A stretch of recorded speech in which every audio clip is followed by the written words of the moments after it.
Bismillahirrahmanirrahim. Assalamualaikum warahmatullahi wabarakatuh. Subhanaka la ilma lana illa ma 'allamtana. Rabbi shrah li sadri wa yassir li amri wahlul 'uqdatam min lisani yafqahu qawli. প্রিয় দেশবাসী, আপনাদেরকে বলি, যারা রাজনীতি করেন, রাজনীতির সাথে যাদের সম্পর্ক আছে গভীরভাবে, তাদের উদ্দেশ্যে বলি এবং আমি আমার নিজের কথা বলি। আমরা যারা তৃণমূলের নেতাকর্মী আছি, আসলে তারা জীবনে কোনো দিন মূল্যায়ন কোনো নেতার কাছে পায়নি, পাবেও না।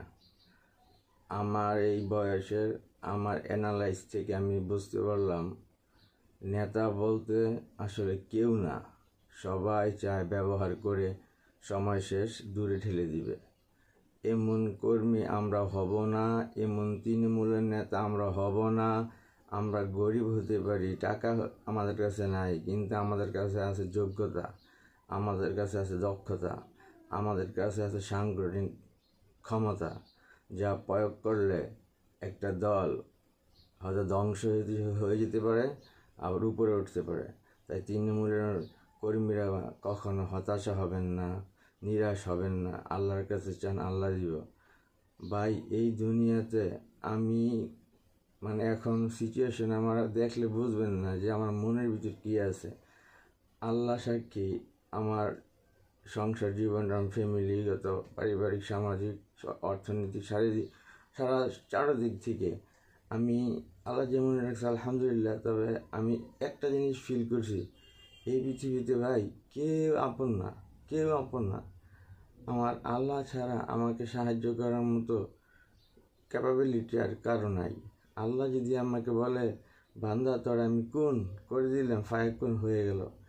এছাড়া আমার পক্ষে এই বর্তমান প্রেক্ষাপটে সমাজে টিকে থাকা, রাজনৈতিক ফিল্ডে থাকা, রাজনীতি করা, ফেসবুকে হোক আর মাঠে হোক, যেইখানেই আপনি রাজনীতি করেন, আপনার কাছে টাকা নাই, আপনার কোনো মূল্যই নেই। এই জন্য ভাই, সব নেতাকর্মী যারা আছেন তৃণমূলে, তাদেরকে বলি, আপনারা টাকা পয়সা শুধু শুধু নেতার পিছনে খরচ করবেন না। যেই নেতা আপনাকে নির্বাচনের আগে মাথায় তুলে নাচবে, নির্বাচনে জয়লাভ করে জুতার তলে রাখবে, এই হলো নীতি কথা। আর এখন এরাই হলো বর্তমান নেতা। টাকা আছে যার, তার জীবনে সেই বিরাট নেতা হয়ে যায়, এমনকি মন্ত্রী হয়ে যায়, কারণ টাকা দিয়ে সব পাওয়া যায়। কিন্তু আপনাকে আমি বলি, টাকা দিয়ে কি আপনি এক নিঃশ্বাস শ্বাস কিনতে পারবেন? পারবেন না।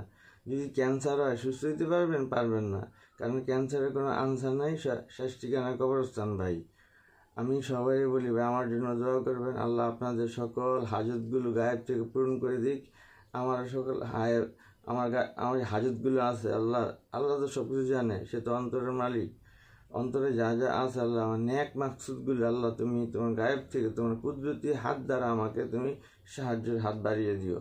এছাড়া আমার পক্ষে বর্তমান প্রেক্ষাপটে আমি আমার ফ্যামিলি নিয়ে সর্বদিক দিয়ে আমাকে বাঁচতে হইতেছে লড়াই করে। এই লড়াইয়ে যুদ্ধে আমাকে সাপোর্ট দেওয়ার মতো আমার পরিবার ছাড়া আমার ফ্যামিলির অন্য কেউ নাই। শুধু আমার ওয়াইফ, আমার ছেলে মেয়ে, তাদের নিয়ে আমি জীবনযাপন করি। কিন্তু আমার মা আছে আলহামদুলিল্লাহ, মানে হায়াত দ্বারা বাড়াই দিক, সাফায় করলে আমেলা দান করে দিক, তিনি আমার জন্য রহমত, বরকত, নিয়ামত। আপনারা ভাই সবাই নিজে চিন্তা আগে করুন, পরে ভাই চিন্তা করবেন নেতার। এই নেতাকে আপনি শুধু ব্যবহার করবে আপনাদেরকে, আমাদের তো ব্যবহারই করছে ভাই, এখন তো ব্যবহার করবে। এখন আমরা খারাপ না ভালো আপনি যে নির্ধারণ করেন যে এই কর্মী খারাপ, আপনি নেতা একটু চিন্তা করেন তো, আপনার অতীত 20 বছর থেকে 40 বছর বয়সটা কি পর্যন্ত কাটছে? আপনি তুলসী পাতা না। আপনি আওয়ামী লীগ করেন, আপনার টাকা আছে বুঝে আপনার এমপি, আমার টাকা নাই, আমি এমপি হতে পারে নাই। আপনার থেকে যোগ্যতা কোনো দিক দিয়ে কারো কম না। অনেক যোগ্য সম্পন্ন ব্যক্তি আছে যারা বর্তমানে এমপি মন্ত্রীদের থেকে বেশি সাংগঠনিক দক্ষতা তাদের বেশি। তাদেরকে আজকে অবমূল্যায়ন করে যে ঘরের ভিতরে রেখে, বাহিরে রেখে, বিপদে রেখে যারা চলে যেতে পারে, যারা দেশের কথা চিন্তা করে না, দেশের মানুষের কথা চিন্তা করে না, নিজের দলের নেতাকর্মীদের কথা চিন্তা করে না, তারা চিন্তা করে শুধু টাকা টাকা টাকা। আরে ভাই, এত টাকা দিয়ে করবেন কি? খালি পকেটে যাইবেন আপনি কবরস্থানে। কবরে জবাব দিবেন কি তা চিন্তা করুন। আর আমি আল্লাহর কাছে দোয়া করি, আল্লাহুম্মা ইন্নী আউযু বিকা মিনাল হামি ওয়াল আজজি ওয়াল হাসানি ওয়াল কাসল ওয়াল জুবনি ওয়াল বুখলি ওয়াল হায়ামি ওয়া দালা'id দাইয়িন ওয়া গালাবাতির রিজাল। اللهم ارزقني في شهادة سبيلك يا مقلب القلوب ثبت قلبي على دينك اللهم ارزقني في شهادة سبيلك। যাবার বেলা একটা কথাই বলি ভাই, আপন আপন বলেন যাদের, তারা আপন নয়। আপন আমার আল্লাহ তাআলা, তাকে ছাড়া উপায় নাই। আল্লাহ আমাদের সবাইকে সাহায্য কর, বিপদ থেকে উদ্ধার করো আল্লাহ। শারীরিক, মানসিক, আর্থিক, সামাজিক সর্বদিক দিয়ে আল্লাহ আপনি সবাইকে কবুল করেন আল্লাহ। আর যারা শত্রু আছে তাদেরকে হেদায়েত দান করেন, হেদায়েত দান না হয় নসিবে তাদের নিঃশেষ করে দেন। সবাই ভালো থাকবেন, সুস্থ থাকবেন, এই দোয়া করি। আসসালামু আলাইকুম রহমতুল্লাহ। জয় বাংলা, জয় বঙ্গবন্ধু।